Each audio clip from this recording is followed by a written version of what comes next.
poco más de tu palabra, Señor. Te ruego, Padre Celestial, que el mensaje que tú pusiste en mi corazón se grabe profundamente en el corazón de mis hermanos. En el nombre de Cristo Jesús. Amén. Bueno, como Humberto dijo, hoy nos toca empezar con el tema de antropología. Antropología es la ciencia que estudia al hombre. Lógicamente que el hombre que nosotros vamos a estudiar es Jesucristo. El cristianismo es la única religión, digámoslo así, entre comillas, que se basa en su fundador. El fundador de nuestra religión, digámoslo así, ¿no pasa? ¿Dónde está tú?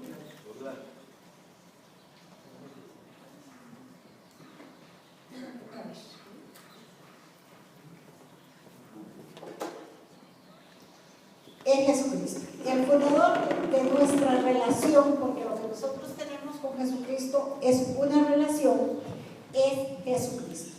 Entonces, Él es en el que nos vamos a basar para decirnos que somos cristianos. Podemos hablar de un fiel maometano sin conocer a Mahoma. Hay personas que siguen al budismo sin saber absolutamente nada de Buda.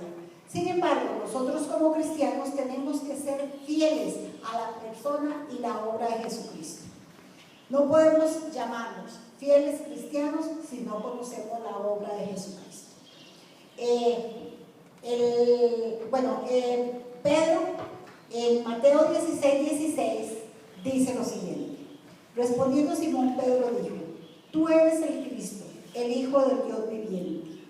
Esta revelación que Pedro da en este momento es la piedra fundamental donde se basa toda nuestra relación con Cristo.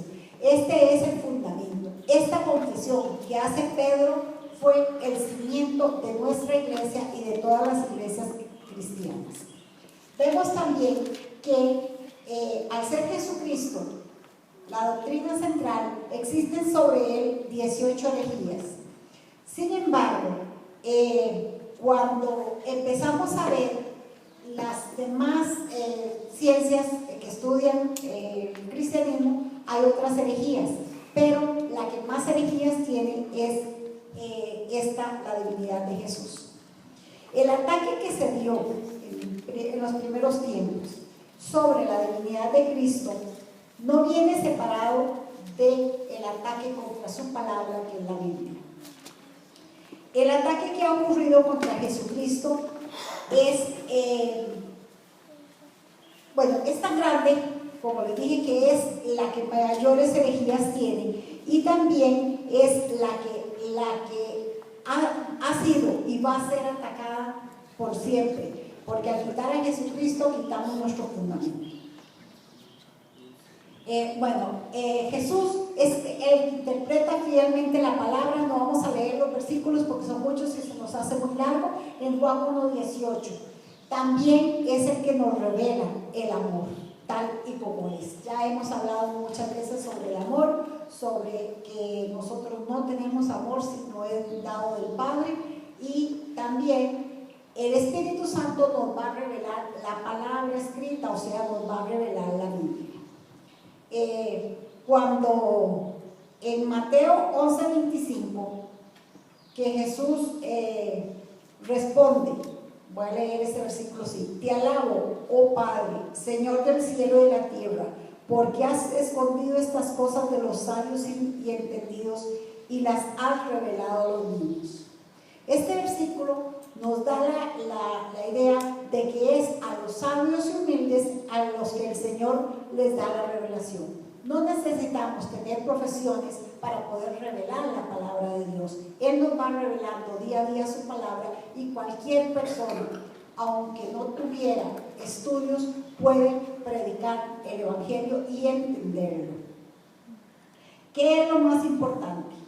Lo más importante es que Jesucristo es el mismo ayer, hoy y por los siglos. Entonces, al ser el mismo, la revelación va a ser igual, que fue dada anteriormente y viene dada ahora. También sabemos que el Espíritu Santo es el que nos convence primeramente de pecado y después nos va ayudando a recordar los versículos que hemos memorizado, siempre y cuando estemos leyendo la palabra, ¿verdad? Y nos va a ayudar a que nuestra obediencia a Cristo sea más convincente, que sepamos, al conocer la obra de Jesucristo en la cruz, vamos a ser más obedientes a su palabra. A Jesús se le conoce como el postrer Adán. ¿Por qué postrer Adán? No significa que sea el segundo de una serie, sino que Adán fue el primer Adán, y a Jesucristo se le llama postrer porque es el espíritu vivificante, mientras que Adán, como lo dice 1 Corintios 15:45, es un alma viviente. Quiero leer para ustedes una traducción que me encontré que se llama Cristo lo incomparable, sin embargo no tiene autor, pero dice así: bajó del seno del Padre al seno de una mujer. Se vistió de humanidad para que nosotros pudiésemos vestirnos de divinidad. Se hizo hijo del hombre para que nosotros pudiésemos llegar a ser hijos de Dios. Llegó del cielo, donde los ríos jamás se hielan, los vientos nunca soplan, nunca la gélida brisa fría del aire y las flores no se marchitan jamás. Allí nadie tiene que llamar al médico, porque allí nadie está enfermo. No hay sepultureros ni tampoco cementerios, porque allí nadie se muere. Nadie es jamás enterrado. Nació contra las leyes de la naturaleza, vivió en pobreza, fue criado en oscuridad. No poseyó riqueza ni utilizó influencias, pero tampoco fue a colegios ni dispuso profesores particulares. Sus familiares eran desconocidos y sin relieve social. En su infancia asustó un rey. En su adolescencia desconcertó a los doctores. En su madurez subyugó el curso de la naturaleza. Caminó sobre las olas y sosegó el mar embravecido. Curó sin medicinas a las multitudes y no requirió emulentos por sus servicios. Nunca escribió ni un solo libro, pero en las bibliotecas de todo el mundo no cabían los libros que pudieran escribirse de él. Nunca compuso un cántico, pero su persona ha servido de tema de inspiración para más cánticos que todos los compositores juntos. Nunca fundó un colegio, pero ni entre todas las escuelas juntas podría jactarse de tener tantos estudiantes como él los tiene. Nunca practicó la medicina, pero ha curado más corazones quebrantados que cuerpos quebrantados hayan podido curar los médicos.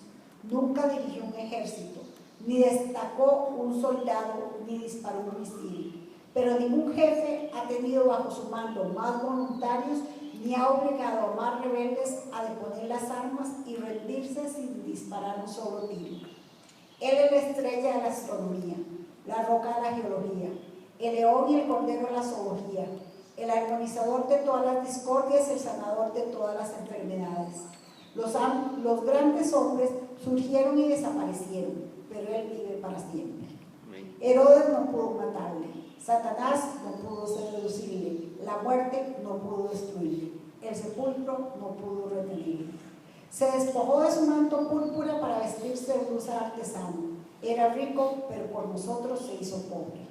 ¿Hasta qué punto? Preguntémoselo a María, preguntémoselo a los magos. Durmió en un pesebre ajeno, cruzó un lago en una barca ajena, montó un asno ajeno y fue sepultado en una tumba ajena. Todos han fallado, pero él nunca. Él es siempre perfecto, señalado entre 10.000. Todo él es codiciable. Con esta lectura vemos todo lo que Jesucristo ha hecho y es.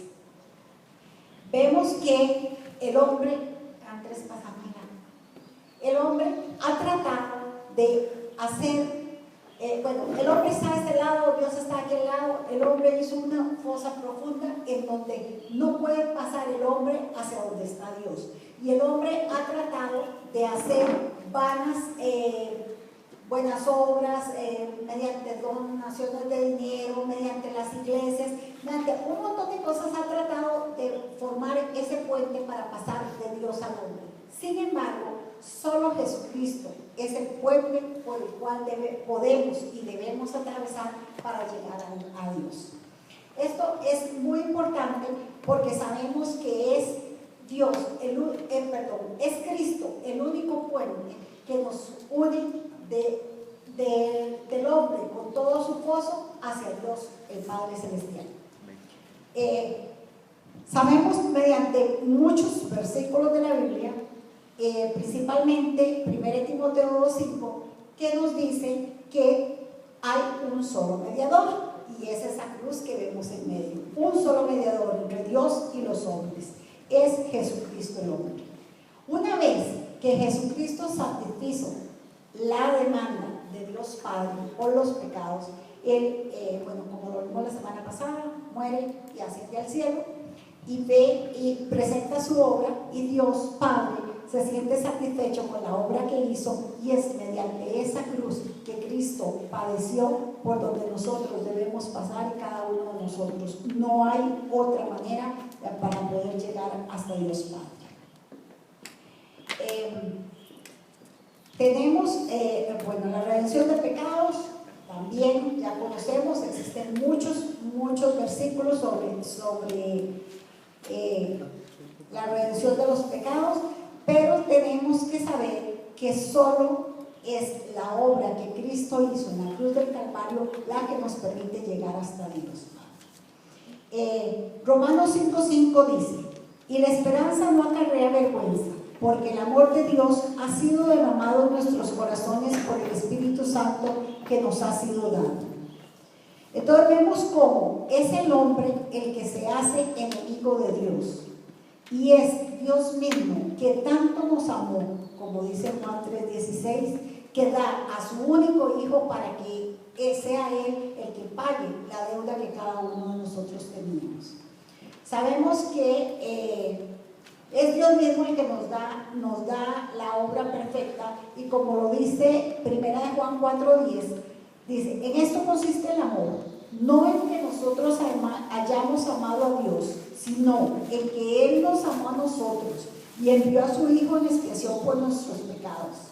Entonces, es por medio de Jesús que obtenemos el perdón de pecados, la liberación de nuestra esclavitud, la posesión de la vida eterna y la participación de la naturaleza eterna en el momento en que Dios nos revista de su naturaleza. Antes de que esto suceda, tenemos la esperanza de que Cristo nos va a revestir, y el día en que estemos en su presencia no vamos a volver a pecar. Oremos. Señor Dios Padre Celestial,